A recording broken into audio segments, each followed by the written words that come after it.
number 3 world auto giants, General Motors and Toyota. They each own half of NUMMI, but the idea was for Toyota to build a car of its design for General Motors and Chevrolet. In the process, GM hopes to learn from Toyota's enlightened management skills. Just getting the first Nova out was no easy feat. It took the brightest stars of both companies to take the closed GM assembly plant in Fremont, California, and produce a new car in only 22 months, especially considering the plant's legion of disgruntled, laid-off United Auto workers.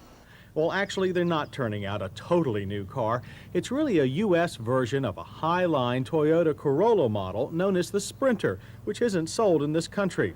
The Nova will be marketed by Chevrolet as a slightly more expensive model than the Corolla, and Chevy says the Nova will fit between its imported Spectrum and hot-selling Cavaliers.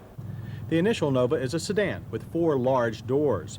It differs from the similar Toyota Corolla by something called a 6-window upper.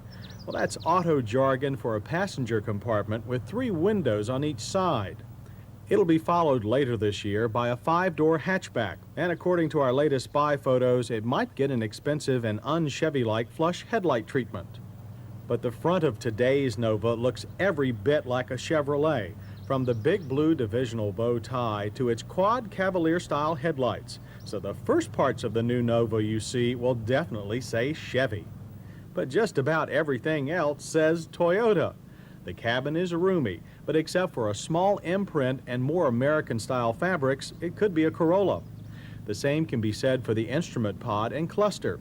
It's strange just how out of place the GM Delco radio looks. A top-level CL trim package will include some 30 convenience items, such as a tilt wheel and a rear trunk lid release. Under the hood, it's Toyota's familiar 1.6-liter carbureted 4. Horsepower rating is 70, again the same as the Corolla, with both a 5-speed manual and 3-speed automatic transaxle available. So the Chevrolet Nova has everything in common with a Toyota Corolla, but that's exactly what the General ordered. Early tests show that these NUMMI-made Toyotas are every bit as well built as their Japanese counterparts. To prove the point, Chevrolet held a 2-day marathon rally for auto journalists in early March. Fresh off the assembly line Novas were driven fearlessly across mountains and deserts, with stops only for a pair of high-speed raceways along the trail. The result was a lot of human fatigue, but no broken Novas. The hope is that satisfied Nova customers will return to Chevy dealers for their next car, one it's assumed built just as well as these NUMMI Novas. Some weeks after the trek, we finally got our hands on an early production Nova for our test. With a base weight of 2,160 pounds, the Nova is 200 pounds lighter than a Chevrolet Cavalier and 100 pounds heavier than the Isuzu-made Chevy Spectrum. With a wheelbase of 96 inches, our car had the optional 70 series 13-inch tires.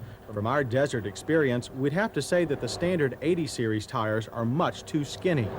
Even with the larger tires, the Nova is only a competent handling family car.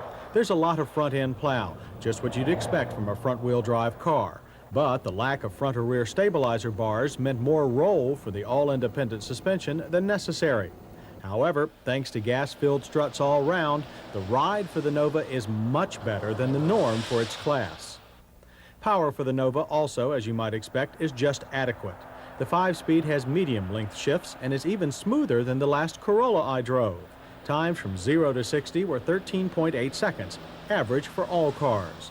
But then the Nova, is meant to be a frugal family friend, and it's hard to take pot shots at EPA fuel economy ratings of 30 city and 37 highway for the manual. So right now, the only real sore point about the Chevrolet Nova is that you may not see one for a long time. While Chevy decided to sell its Suzuki-made Sprint first on the West Coast and the Isuzu-made Spectrum first on the East Coast, the NUMMI-made Nova will first be sold only in the U.S. breadbasket. Of course, the middle United States represents not only Chevy's apple pie America, but that's where they've been hurt most by foreign-made cars, and indeed where the original Nova became a mainstay in the first place. So by the time everyone can buy the new U.S.-made Nova early next year, it could be the same old success story all over again.